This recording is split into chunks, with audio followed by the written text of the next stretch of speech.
로마서 12장 17절에서 21절까지의 말씀 저와 여러분이 함께 읽습니다. 시작.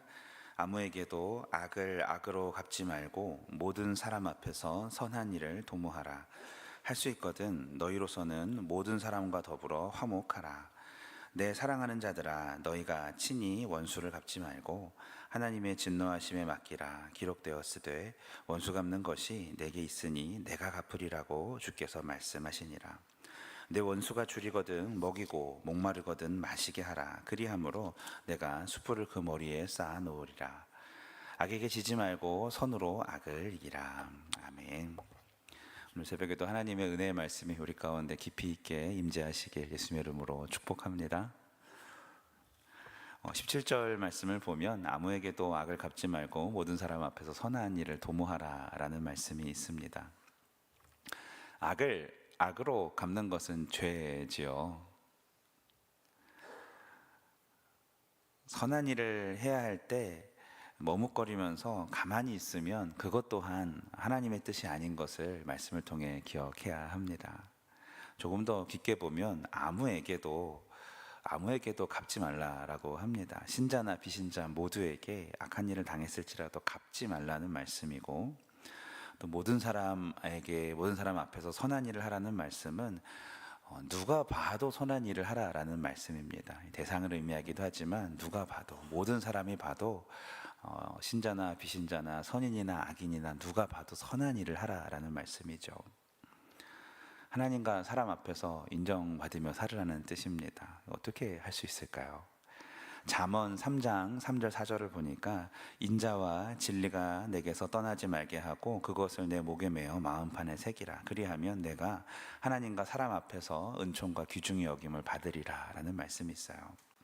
하나님의 인자를 설명하려면 시간이 너무 오래 걸려서 하나님의 임재 안의 친밀감, 그리고 하나님의 영원한 사랑이라고 하겠습니다. 하나님의 인자하신 그 임재 속에서 진리의 말씀으로 늘 다스림을 받고 있으면 하나님과 사람들에게 인정과 사랑을 받는 것이 가능하다라는 말씀입니다. 그렇게 할 수 있습니다.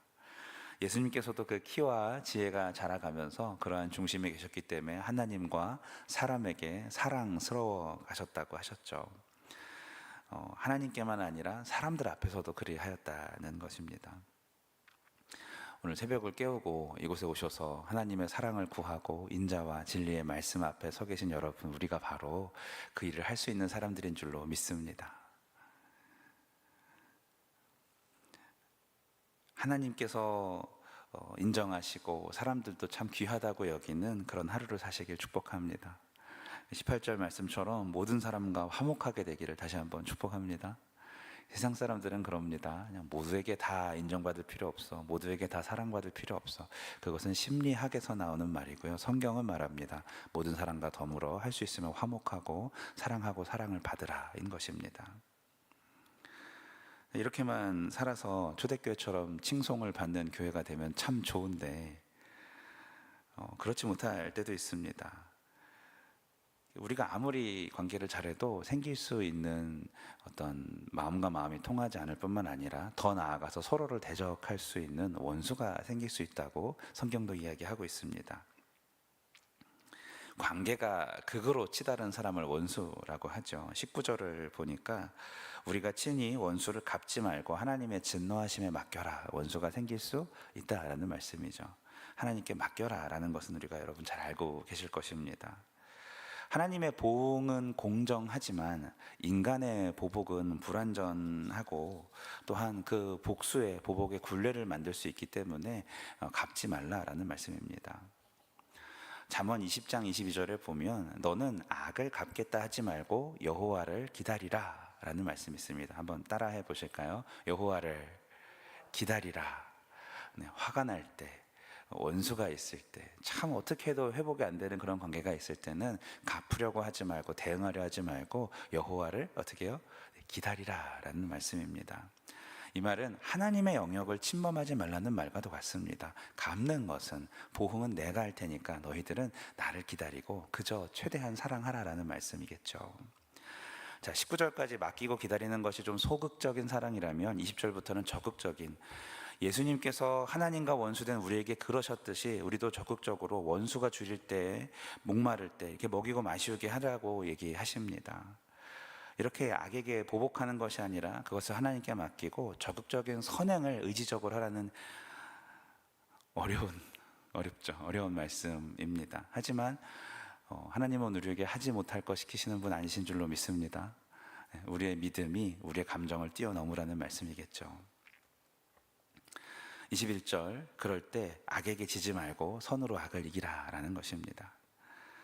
만약에 우리가 악에게 지지 말고 선으로 악을 이기라 라고 하셨는데도 이 말씀을 안 듣고 원수에게 이기면, 그러면 이 말씀에 불순종하게 한 사탄한테 지는 것입니다. 여러분, 원수한테 이겼지만 사탄한테 지면 그건 이긴 겁니까? 진 겁니까? 네, 진 거겠죠. 그럴 필요가 없다는 말씀입니다. 예수님이 모범을 보여주셨습니다. 사람들을 원수 삼아서, 정말 많은 사람이 예수님을 대적했지만 원수 삼아서 싸우지 않으셨습니다. 야고보와 요한이 예수님과 제자들의 통행을 거절한 사마리아인들을 통해서 하늘로부터 불이 임하게 하여 심판에 대해서 그렇게 얘기를 하니까 예수님이 그들을 꾸짖으십니다. 겟세마네 동산에서 말고의 귀를 자른 그 베드로를 꾸짖으시고 귀를 붙여주십니다. 말고가 민첩해서 피하니까 귀를 맞았지, 예수님이 하마터면 머리를 붙여주실 뻔하지 않았겠습니까? 정말 그만큼 칼로 흥한 자는 칼로 망한다고 말씀하시면서 집어넣어라 라고 꾸짖으시죠.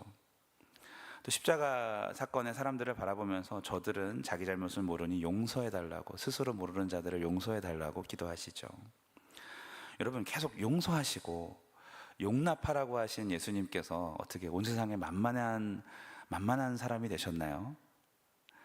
아니요. 빌립보서 2장 9절 10절, 이러므로 하나님이 그를 지극히 높여 모든 이름 위에 뛰어난 이름을 주사 하늘에 땅에 땅 아래에 있는 자들로 모든 무릎을 예수 이름에 꿇게 하셨음을 믿으시길 바랍니다. 이 원리는 우리에게도 동일하게 적용이 됩니다. 우리가 용납하고 또 용서하고 사랑을 끝까지 베풀면 하나님께서도 하나님과 사람에게 사랑받고 인정받게 하시고 초대교회처럼 날마다 구원받는 자의 수를 더하게 할 것입니다. 할렐루야! 용서 속에, 용납 속에 승리가 있습니다. 로마서는 복음에 대한 편지입니다. 예수님에 대한 이야기고 예수님을 모시고 살아야 대한 우리 후배들에 대한 말씀입니다. 참 사랑하는 여러분, 예수님을 본받으시길 축복합니다. 말씀을 맺습니다. 예수님처럼 하나님과 사람에게 칭찬받는 것이 오늘의 목표가 되셨으면 좋겠어요. 원수도 용납할 수 있을 만큼, 여러분, 원수를 사랑한다는 말은 이 세상에 사랑하지 못할 사람이 없다라는 말씀이겠죠. 모두를 사랑하고 하나님의 마음으로 대하고 바라보고 기도하며 하루를 시작하시길 예수님의 이름으로 축원합니다. 네, 기도합니다. 하나님, 우리가 관계가 어렵고 심지어 원수 같은 사람이 있을지라도 예수님의 사랑과 예수님의 구원을 전하려면 어떻게 해야 할까 고민하고 기도하다 보면 오히려 사랑으로 그 사람을 덮을 수 있을 줄로 믿습니다. 밭은 휘어져 추수할 것은 참 많은데 일꾼이 부족하다 하셨으니, 하나님, 오늘 우리가 추수 때 얼음 냉수와 같이 우리의 감정과 정서와 환경과 상황과 모든 것들을 예수 그리스도를 향한 사랑과 믿음으로 덮어내고 끝까지 사랑할 수 있는 그런 우리가 될 수 있도록, 하나님의 마음을 시원케 해드리는 우리가 될 수 있도록 인도하여 주시옵소서. 그리하여서 우리 교회 가운데 VIP들이 더욱더 많이 초청되어지고 우리의 행실을 바라보며 선하신 하나님께 영광을 돌리는 우리의 이웃들이 가득할 수 있도록 역사하여 주시옵소서.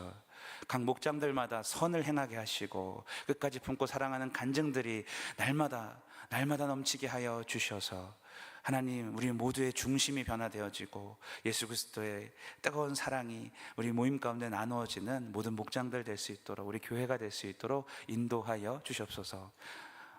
죄인인 우리를 대적하지 아니하시고 끝까지 품으시고 용서하시고 구원해내신 사랑의 예수 그리스도 이름으로 기도합니다. 아멘. 주신 말씀